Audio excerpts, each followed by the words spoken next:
Nodal অ্যানালাইসিসের এটা 3 number class. এই ক্লাসে আমরা এই ম্যাথটা সলভ করব। এখানে বলছে find node voltage of the circuit. That means এই সার্কিটের নোড ভোল্টেজগুলো আমাদেরকে বের করতে হবে। তবে একটা বিষয় খেয়াল রাখতে হবে, আমরা জানি নোড 2 প্রকার হয়, একটা রেফারেন্স নোড আর একটা নন রেফারেন্স নোড। তো এখানে নোড ভোল্টেজ বলতে কোন নোডের ভোল্টেজগুলো বের করতে হবে? অবশ্যই নন রেফারেন্স নোডের ভোল্টেজ বের করতে হবে। সো এবার সলিউশনের জন্য আমরা গত ক্লাসে এই রুলসগুলো দেখে আসছিলাম। তো তাহলে নোডাল অ্যানালাইসিস অ্যাপ্লাই করার জন্য এই রুলসগুলো আমরা ফলো করি। প্রথম রুলসটা হচ্ছে identify the nodes. That means কি, আমাদেরকে এই সার্কিটের নোডসগুলোকে আইডেন্টিফাই করতে হবে।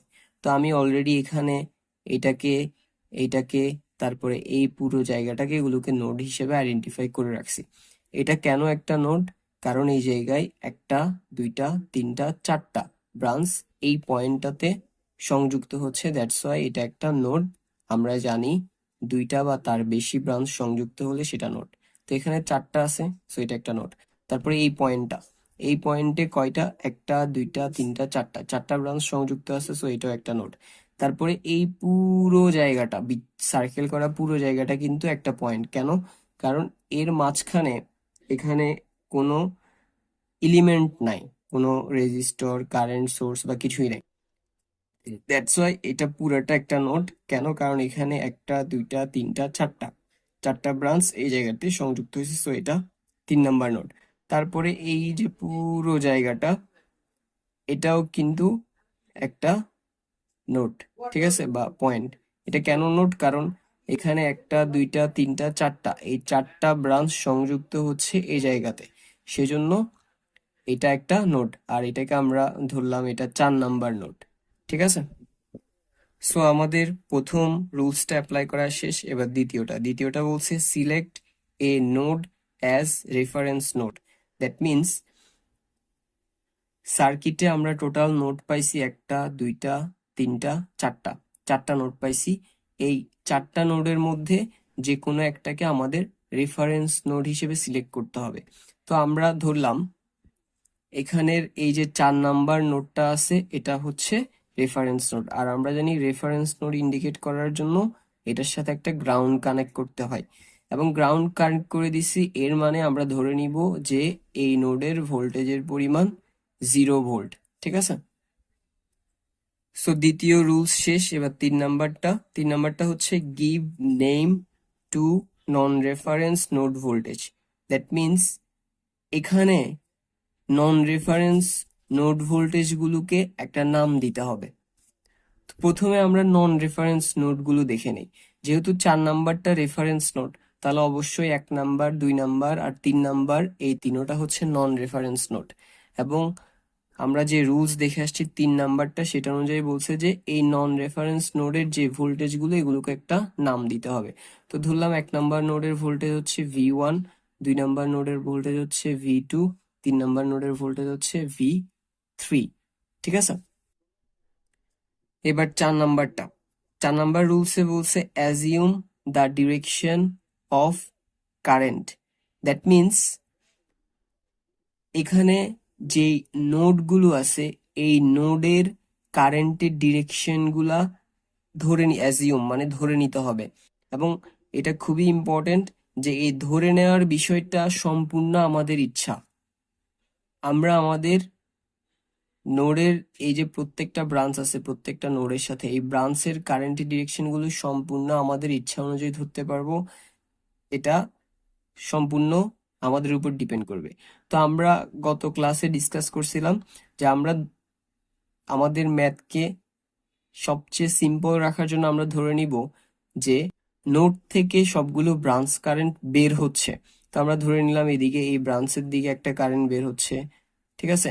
তারপরে এই এদিকে এই ব্রাঞ্চের দিকে একটা কারেন্ট বের হচ্ছে, তারপরে এই ব্রাঞ্চের দিকে একটা কারেন্ট বের হচ্ছে। এরপরে এই যে ব্রাঞ্চ, এটার দিকে আমরা না ধরি, কারণ এখানে কারেন্ট সোর্স থাকা ইজিলি বোঝা যাচ্ছে যে যেহেতু অ্যারো চিহ্ন উপরের দিকে, সো দেখা যাচ্ছে এখানে কারেন্ট ঢুকতেছে, ঠিক আছে। সো এটারটা আমরা দিলাম না, বাকিগুলো ধরে নিব যে কারেন্ট বের হচ্ছে। সো 1 নাম্বার নোডের শেষ। এবার 2 নাম্বার নোডে যেমনটা আমরা বলছি আমরা চিন্তা করব সবগুলো কারেন্ট বের হচ্ছে। সো এটাতেও ধরলাম কারেন্ট নোড থেকে বের হচ্ছে, এদিকেও এই ব্রাঞ্চেও ধরলাম কারেন্ট নোড থেকে বের হচ্ছে, এই ব্রাঞ্চেও ধরলাম কারেন্ট নোড থেকে বের হচ্ছে।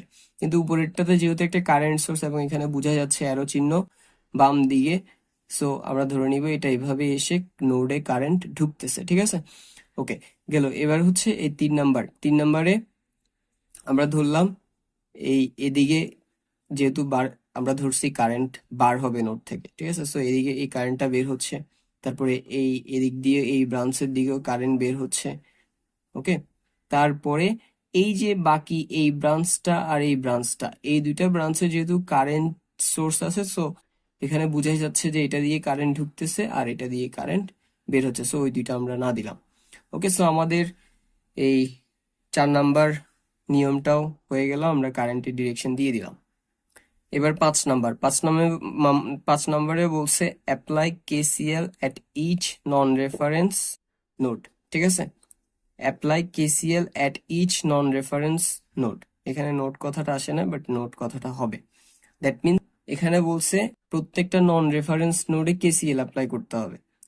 তো এখানে নন রেফারেন্স নোড কয়টা আছে? 1টা 2টা 3টা, তিনোটাতে আমাদের কেসিএল অ্যাপ্লাই করতে হবে। এবং রিমেম্বার যে মনে রাখতে হবে আমাদের যতগুলো নোড ভোল্টেজ আমরা ততগুলো ইকুয়েশন পাবো। এখানে আমাদের নোড ভোল্টেজ কয়টা? 1টা 2টা 3টা। সো আমাদের ইকুয়েশনও লাগবে 3টা, এটা মাথায় রাখতে হবে, ভেরি ইম্পর্টেন্ট। যতগুলো নোড ভোল্টেজ ততগুলো ইকুয়েশন লাগবে। সো যাই হোক, আমরা প্রথম নোডে কেসিএল অ্যাপ্লাই করি। Applying KCL at node 1, that means 1 number নোডে কেসিএল অ্যাপ্লাই করব। সো কেসিএল অনুযায়ী আমরা কি জানি? আগত কারেন্ট সমান নির্গত কারেন্ট। তো এই নোডে আগত কারেন্ট কোনটা? শুধুমাত্র এই কারেন্ট সোর্সের কারেন্টটা, হুইচ ইজ কত? হুইচ ইজ হচ্ছে 20। সো আমরা এখানে 20 লিখলাম। এখন এখানে একটা কোয়েশ্চেন আসতে পারে, এই 20 তো মিলিতে আছে, মিলি অ্যাম্পিয়ারে, তো তাহলে কি এটাকে আমরা অ্যাম্পিয়ারে নিয়ে যাব না? এখানে একটা বিষয় হচ্ছে, যদি কোনো সার্কিটে কারেন্ট মিলি অ্যাম্পিয়ারে এবং রেজিস্ট্যান্স আমরা যদি খেয়াল করি, এখানে সবগুলো রেজিস্ট্যান্স কিলোতে আসে। সো যদি কারেন্ট সবগুলো মিলিতে থাকে, যেমন এখানে এই কারেন্টটাও মিলি অ্যাম্পিয়ারে, এটাও মিলি অ্যাম্পিয়ারে, এটাও মিলি অ্যাম্পিয়ারে, এবং সবগুলো রেজিস্ট্যান্স যদি কিলোতে থাকে, যেমন এটা 2 কিলো, এটাও 2 কিলো, এটাও 4, সো আমরা ওখানে মিলি বা কিলো এগুলাকে চেঞ্জ করা লাগবে না, আমাদের মানগুলো যথারীতি ওভাবে নিয়ম করেই আসবে। দ্যাট মিনস কারেন্টের মান মিলিতেই আসবে আনসারটা, আর রেজিস্ট্যান্সের মান কিলোতে আসবে। ঠিক আছে, তাহলে বিষয়টা কি, যদি কোনো সার্কিটে কারেন্টের মান মিলিতে থাকে এবং রেজিস্ট্যান্সের মান কিলোতে থাকে, যেহেতু একে অপরের অপোজিট, সো এদেরকে চেঞ্জ করা লাগবে না। কারেন্টের আনসারটা মিলিতে আসবে, রেজিস্ট্যান্সের আনসারটা কিলোতে আসবে। সো যাই হোক, আমরা এটাকে 20 লিখলাম আর মিলিটা লিখলাম না। এটা হচ্ছে তাহলে কি? আগত কারেন্ট, ওকে, নোডে আসছে। এবার হচ্ছে নির্গত, কয়টা কারেন্ট বের হচ্ছে ধরছি? 1টা 2টা 3টা। ঠিক আছে, তো আমরা প্রথমে এদিকে এই 4 কিলো ওহম দিয়ে যেটা যাচ্ছে সেটা দিয়ে শুরু করি। সো আমরা জানি যে কারেন্ট বের করার এই সূত্রটা, current I equal V by R. এখানে ভি বের করবো আমরা higher voltage minus lower voltage, আর আর আর এর জায়গায় বসবে। সো এখানে কারেন্টের সূত্রটা হবে I equal higher voltage minus lower voltage divided by R. So আমরা জানি সবসময় কারেন্ট হায়ার ভোল্টেজ থেকে লোয়ার ভোল্টেজে যায়। দ্যাট মিনস যেহেতু কারেন্টের ডিরেকশন ডান দিকে এভাবে করে যাচ্ছে, সো V1 থেকে V2 এর দিকে যাচ্ছে। দ্যাট মিনস V1টা হায়ার ভোল্টেজ, V2 তে lower voltage. So higher voltage V1 minus lower voltage V2 divided by resistance কত? এটা 4। আমরা 4 লিখলাম, কিলোটা দিলাম না, কে, কারণ আমরা যেহেতু দেখছি কারেন্ট মিলিতে আছে, রেজিস্ট্যান্সও কিলোতে, সো এদেরকে চেঞ্জ করা লাগবে না। এরপরে আমরা উপরের দিকে এই ব্রাঞ্চের দিকে যাই। এখানেও কারেন্ট এই V1 অবশ্যই হায়ার পটেনশিয়াল থেকে লোয়ার পটেনশিয়ালে যাবে। তো হায়ার পটেনশিয়াল V1 যেটার দিকে যাচ্ছে সেটা হচ্ছে কোন নোডটা? V3 এর দিকে যাচ্ছে। ঠিক আছে, সো এটা এখানে হবে higher potential V1 minus lower voltage বা লোয়ার পটেনশিয়াল V3। ঠিক আছে, so V1 minus V3 divide by resistance হচ্ছে এটার কত? 1। সেটা হয়ে গেল। এবার হচ্ছে এদিকে এটা 2 কিলো ওহম দিয়ে যেটা যাচ্ছে, এখানে হায়ার পটেনশিয়াল হচ্ছে কত? V1, যেটার দিকে যাচ্ছে সেটা হচ্ছে গ্রাউন্ড, গ্রাউন্ডের ভোল্টেজ 0।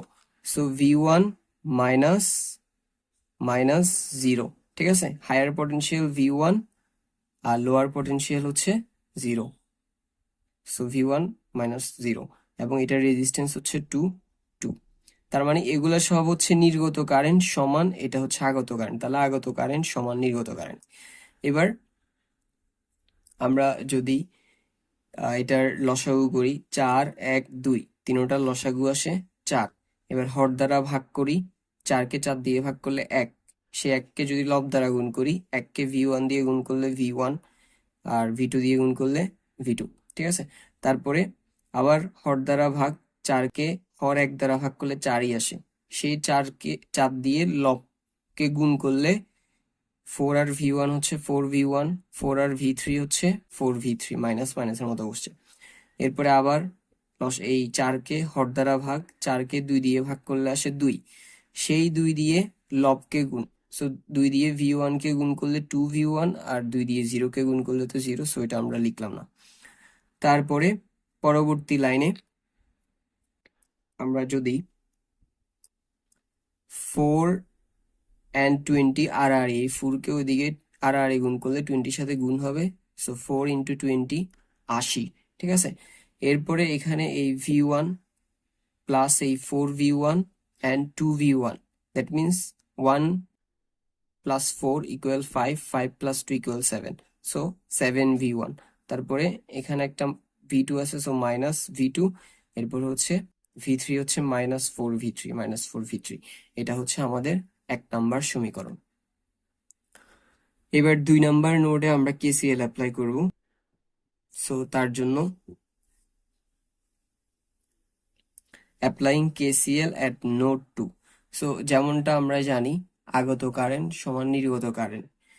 এই নোডে আগত কারেন্ট হচ্ছে এই 1 2 3 তিনটা কারেন্ট বের হচ্ছে, সো আগত কারেন্ট হচ্ছে এই দিক দিয়ে উপরের একটা, হুইচ ইজ 5 মিলি অ্যাম্পিয়ার, ঠিক আছে।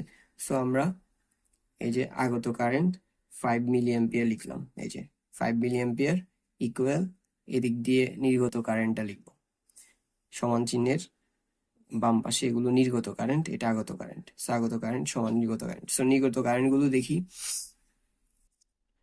প্রথমে আমরা এদিকে 4 কিলো ওহম দিয়ে যে কারেন্টটা যাচ্ছে সেটা দেখি। সো আমরা জানি যেহেতু এটাকে ডিরেকশনটা বাম দিকে ধরছি, V2 থেকে V1 এর দিকে যাচ্ছে, তাহলে V2 হবে হায়ার ভোল্টেজ, V1 হবে লোয়ার ভোল্টেজ। অবশ্যই খেয়াল রাখতে হবে যখন আমি V2 এর মান বা V2 তে KCL অ্যাপ্লাই করছি, V1 এর কথা ভুলে যাব, ঠিক আছে। মানে V1 এ কিন্তু কারেন্টের ডিরেকশন V2 এর দিকে ধরছিলাম, সো এটাকে আর চিন্তা করব না যখন আমি এই V2 এরটা, V1 এর কারেন্টের ডিরেকশনটা চিন্তা করব না যখন আমি V2 এর কারেন্টের ডিরেকশনটা নিয়ে কাজ করব, ঠিক আছে। সো দ্যাট মিনস এই ক্ষেত্রে V2 টা হচ্ছে হায়ার ভোল্টেজ আর V1 টা হচ্ছে লোয়ার ভোল্টেজ, তাহলে higher voltage minus lower voltage, that means V2 minus V1 divided by resistance হচ্ছে 4, সো এই যে V2 minus V1 divided by resistance 4। এবার এবার আমরা এই রেজিস্টরটা নিয়ে কাজ করি, এটা দিয়ে যে কারেন্ট যাচ্ছে, সো এখানে দেখা যাচ্ছে V2 থেকে V3 এর দিকে কারেন্ট যাচ্ছে, দ্যাট মিনস V2 হচ্ছে higher voltage, V3 lower voltage, that means V2 minus V3 আর রেজিস্ট্যান্স হচ্ছে 4, সো আমরা ওটাই লিখলাম V2 minus V3 divided by resistance 4। তারপরে এদিকে নিচের দিকে যেটা যাচ্ছে সেটারটা, যেহেতু V2 থেকে গ্রাউন্ডের দিকে যাচ্ছে, দ্যাট মিনস V2 এর হায়ার ভোল্টেজ, গ্রাউন্ডটা 0, হুইচ ইজ লোয়ার ভোল্টেজ, ঠিক আছে। সো V2 মাইনাস গ্রাউন্ডের ভোল্টেজ 0, তাহলে এটা হবে V2 মাইনাস 0, ওকে। সো হয়ে গেল। সো এই 5টা হচ্ছে আগত কারেন্ট নোডে, আর এগুলো হচ্ছে নির্গত কারেন্ট, সো আগত কারেন্ট সমান নির্গত কারেন্ট, ওকে। এবার আমরা যদি 4 4 2 এদের লসাগু করি তাহলে সেটা আসবে 4, ঠিক আছে। সো এই 4কে হর 4 দিয়ে ভাগ করলে আনসার আসবে 1, সেই 1কে লব দিয়ে গুণ করলে 1 আর V2 গুণ করলে V2, 1 আর V1 গুণ করলে V1, মাইনাস মাইনাসের জায়গায় বসে গেছে। আবার এই 4কে হর 4 দিয়ে ভাগ করলে আসবে 1, সেই 1কে লব দিয়ে গুণ করলে, মানে হর দ্বারা ভাগ লব দ্বারা গুণ, লব দ্বারা গুণ করলে 1কে V2 দিয়ে গুণ করলে V2, 1কে V3 দিয়ে গুণ করলে V3, মাইনাস মাইনাসের মতো বসছে।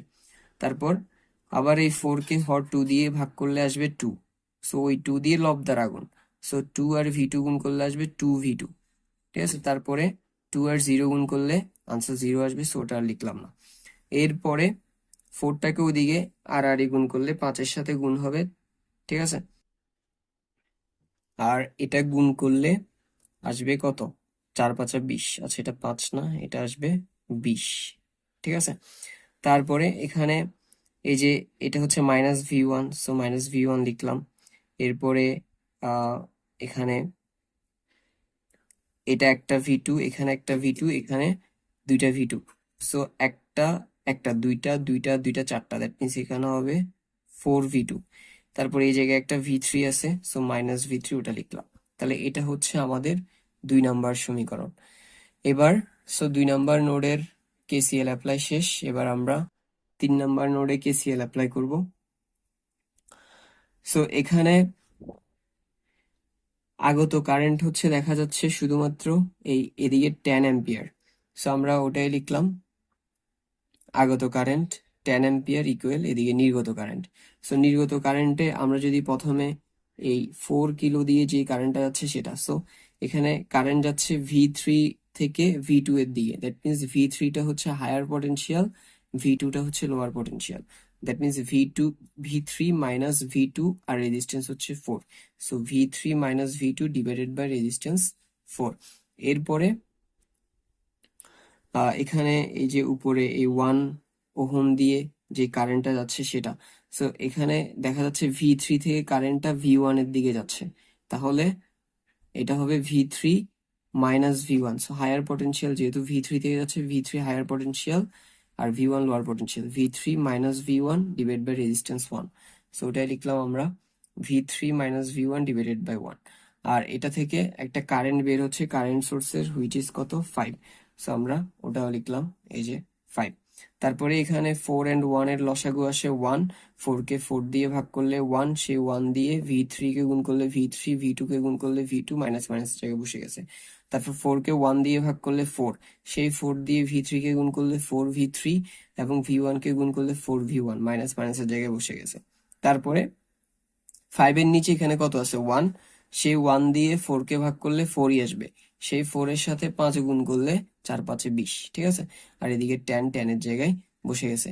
তারপরে আমরা যদি আর গুণ করি, 4টা ওইদিকে 10 এর সাথে গুণ হবে, হুইচ ইজ 4 10 40, এই যে 40 বসে গেছে, ঠিক আছে। এরপরে এখানে এই যে -4v1, এটা এটার মতো বসে গেছে। তারপরে এই -v2, এটা এটার মতো বসে গেছে, ওকে। আর ভি3 এই জায়গায় একটা আছে, এই জায়গায় 4টা আছে এবং দোনোটায় প্লাস আছে, তো একটা ভি3 আর 4টা ভি3 যোগ করলে 5টা ভি3। আর এদিকে যে 20 যেটা ছিল প্লাস, সেটা ওই পাশে গেলে সমান চিহ্নে ওই পাশে আছে মাইনাস হয়ে গেছে। তারপরে এগুলো ঠিক যেভাবে আছে ওভাবে বসে গেছে, 40 থেকে 20 গেলে 20। এটা হচ্ছে আমাদের 3 নাম্বার ইকুয়েশন। তাহলে আমাদের 5 নাম্বার যেটা ছিল apply KCL at each non reference node, এখানে নোড কথাটা নাই, ওটা হবে। আমরা সবগুলো নন রেফারেন্স, আমাদের নন রেফারেন্স নোড ছিল 3টা, 1টা 2টা 3টা, তিনোটাতে আমরা কেসিএল অ্যাপ্লাই করে ফেলছি। এবার লাস্ট স্টেপটা, which is solve the equation. আমরা টোটাল ইকুয়েশন আমরা পাইছি 3টা, এই যে 1টা 2টা 3টা, তিনোটাকে এবার সলভ করতে হবে। সলভিং এর কাজটা আমরা করব ক্যালকুলেটর দিয়ে, সো ক্যালকুলেটর আমরা মোড অপশনে যাব প্রথমে, তারপরে ইকুয়েশন ফাংশনে যাব যেটা 5, সো 5। তারপরে এখানে আমাদের যেহেতু 3টা ভোল্টেজ, সো 3 ভেরিয়েবল ওয়ালা লাগবে, যেটা হচ্ছে 2 নাম্বারটা, এই যে এক্স ওয়াই জি, এটা 3 ভেরিয়েবল ওয়ালা, সো 2, সো 2 প্রেস করলাম, সো আমাদের এখানে চলে আসছে। আমরা একটা একটা করে প্রেস করি। প্রথম হচ্ছে 7 7 ইকুয়াল -1 -1 ইকুয়াল, তারপরে -4 ইকুয়াল 80 80 ইকুয়াল। তারপরে 2 নাম্বারটা, 2 নাম্বারে প্রথমটা হচ্ছে -1 ইকুয়াল 4 4 ইকুয়াল, তারপরে -1 ইকুয়াল, তারপরে 20 20 ইকুয়াল। এরপরে আমাদের লাস্ট 3 নাম্বার ইকুয়েশন। এবার 3 নাম্বার ইকুয়েশনের প্রথমটা হচ্ছে -4 equal -1 equal 5 5 equal 20 20 equal. So এবার যদি আমরা ইকুয়াল প্রেস করি, সবগুলো হয়ে গেছে। আমরা কিন্তু প্রত্যেকটা মান বসানোর পর পর ইকুয়াল প্রেস করছি। সো এবার ইকুয়াল প্রেস করলে আমাদের প্রথম মানটা আসছে 255.55 ডিভাইডেড বাই 7। এটাকে যদি আমরা এই বাটনটা প্রেস করি তাহলে এটা দশমিকে চলে আসে। সো এটা এক্স এর মান আসছে, আর এক্স মানে হচ্ছে v1। সো v1 ইকুয়াল আসছে 36.4285 volt. Then again equal press করলে এটাকে আবার যদি আমরা ওই বাটনটা প্রেস করি, এটা দশমিকে চলে আসছে, এটা হচ্ছে v2, y এর মান। y এর মান মানে এটা v2 এর মান। সো এটা হচ্ছে 23.5714। তারপর আবার ইকুয়াল প্রেস করলে এটা হচ্ছে জেড এর মান, সেটা হচ্ছে 265/7। আবার এই বাটনটা প্রেস করলে এটা দশমিকে চলে আসবে। সো এটা হচ্ছে v3, which is 37.8571। সবগুলো ভোল্টেজ, যেহেতু সবগুলোর মান ভোল্ট, একক ভোল্ট। ঠিক আছে, সো হয়ে গেল আমাদের তিনোটা নোডের ভোল্টেজ। v1 এর মান এটা, v2 এর মান এটা, v3 এর মান এটা। ঠিক আছে, দ্যাটস অল ফর টুডে।